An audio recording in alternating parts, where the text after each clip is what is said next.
Պարոն Պապոյան, ինձ մոտ հարց առաջացավ, հիմա որ ասում ենք մոպեդներ, օրինակ հիմա հեծանիվներ կան, որ էլեկտրական շարժիչներ կան իրանց վրա, իրանք ամեն դեպքում ես երևի հիմա պատասխանը չեք ունենա, բայց մյուս կողմից էլ իրանք մտնում են այս արտոնության տակ, թե չէ, եւ ընդհանրապես հեծանիվի ներմուծումը ավելացված արժեքի հարկից ազատված է, թե ազատված չի։ Ունենք պատասխանը։ Ամեն դեպքում, եթե ունեք, ասեք, էլի։ Պարոն վարչապետ, այն հեծանիվները, որոնք էլեկտրական շարժիչով են, քանի որ ծածկագիրը համընկնում է ըստ նշվածի հետ, այո, իրենք եւս օգտվում են արտոնությունից, բայց սովորական հեծանիվները ոչ։ Ինչի։ Բայց այստեղ ես մի բան ասեմ, շատ լավ է, մենք քննարկել ենք, առանձին քննարկում ենք ունեցել այս թեմայով, էլեկտրոմոբիլների ներմուծումը իհարկե խթանում ենք, բայց հարգելի գործընկերներ, մենք խնդրեմ ունենք, ընդհանրապես մեքենաների թվի հետ կապված խնդրեմ ունենք։ Ես երեք անձամբ ականատես եղա, թե ասենք 6:20-ի ժամանակահատվածում Երևանի կենտրոնում ինչ է կատարվում։ Ես հեծանիվով այստեղից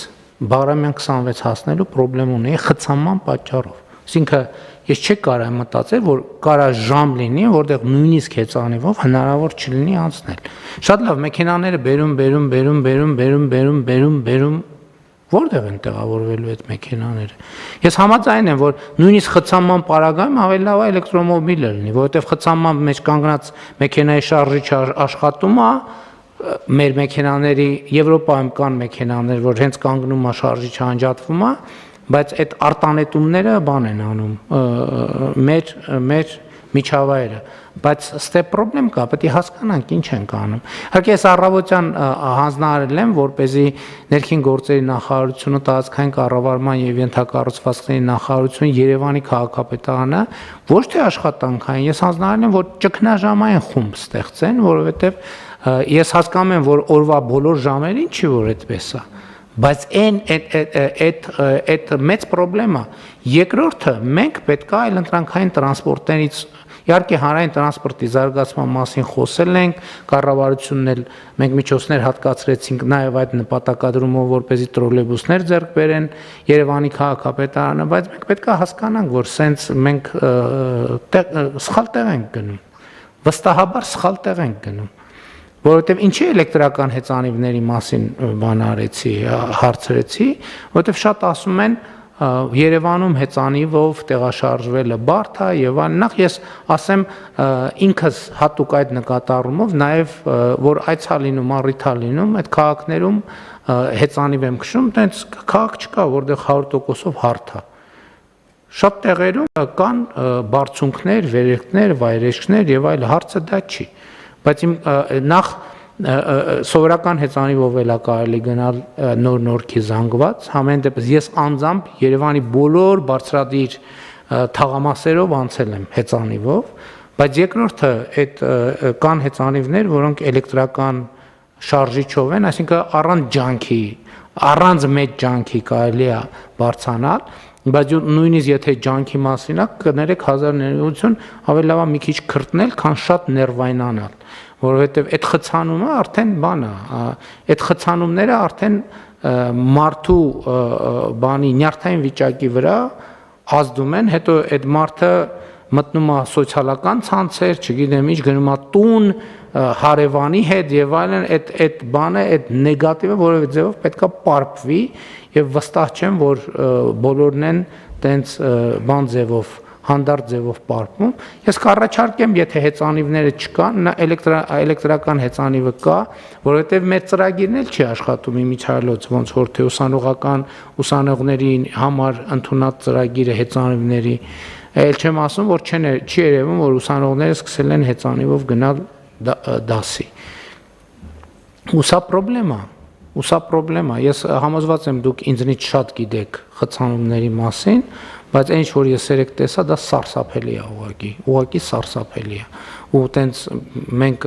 դա բառից բուն իմաստով ճգնաժամ է, չի կարելի տենց թույլ տալ, որ տենց իրավիճակը լինի, ընդհանրապես բոլոր երկրներում էլ լինում են խցանումներ, բայց խցանում էլ կա, խցանում էլ։ Դա խցանում չի, դա քաոս է։ Չի հասկացվում ինչ է կատարվում, ասենք ոնց որ մի սուբստանցիա լցնես sense փողոցները ու տենց ողողվի փողոցները այդ բանով, այդ սուբստանցիայով, այսինքն ոչ կարգ կա, ոչ շարք կա, էդ էլ ուրիշ խնդիր է, որովհետև ուրիշ տեղերում նաև այդ խցանումները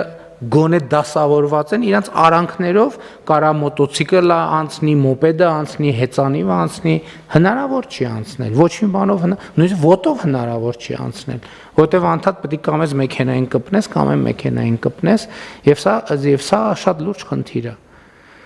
Այնպես որ ես կողմ եմ էլեկտրոմոբիլն, որտեղ ավելի լավ է խցանում էլեկտրոմոբիլով, քան խցանում ներքին այրման շարժիչով մեքենայով, բայց ընդհանուր խնդրեմը շատ լուրջ է։ Համեցեք, պարոն Թորես։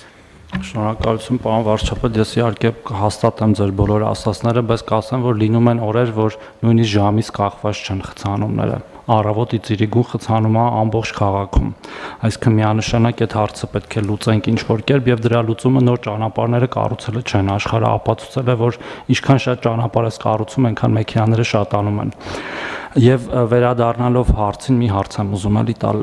պարոն Պապոյանին, մենք սովորաբար անցյալ անգամները 2 տարով էինք երկարացնում ավելացած արժեքի հարկի արտոնությունները, ուզում եմ հասկանալ, մենք պլան ունենք ինչ-որ այլ մոտիվացիոն գործիքներ կիրառելու 1 տարի հետո, որտեղ սա նաև կանխատեսելիություն է տալիս քաղաքացիներին, հատկապես հաշվի առնելով, որ մեքենաների մեծ մասը գալիս են այլ մայրցամաքներից եւ սովորաբար տևում են մի քանի ամիս, ու մենք տարվա վերջում հատկապես նույնը ի դեպ քվոտայի դեպքում էր, բայց քվոտան կարծես թե վերջացավ, հիմա սրա հետ կարող է առնչվենք, ինչ որ բան կարող ենք ավել կոմունիկացնել կամ մեր պլանների մաս։ Մենք քննարկումների փուլում ենք, թե ինչ լրացուցիչ գործիքակաս կարող են կիրառել, որը առավել էֆեկտիվ կլինի, որովհետև ինչ խնդիր կա մեր այսօրվա համակարգի մեջ, մենք նաև որոշակի խնդիրներ ենք ունենում, մենք այս արտոնությունների չափերը հասկանալու, հաշվառելու, այդ թվում մեր ընդհանուր բյուջետային տրամաբանության մեջ, մեր վիճակագրության եւ այլնի մեջ խնդիրներ ենք ունենում։ Մենք հիմա այդ թվում նաեւ ձեր ասացի պատճառով, որպեսզի փորձենք միշտ ավելի երկարաժամկետ եւ ինստիտուցիոնալ քաղաքականություն որդեգրել, հիմա ուղղակի որոշում ենք, որ մի տարով երկարացնենք, այդ ընթացքում մտածենք ավելի երկարաժամկետ լուծումների մասին։ Ճիշտ ասացի ամեն ինչ, պարոն Պողոսյան։ Շատ լավ, խնդրեմ այլ հարցեր։ Չկան, ըստ այդմ դրվում է քվեարկության, ովքեր են դեմ որոշման ընդունմանը, դեմ չկա, որոշումն ընդունված է։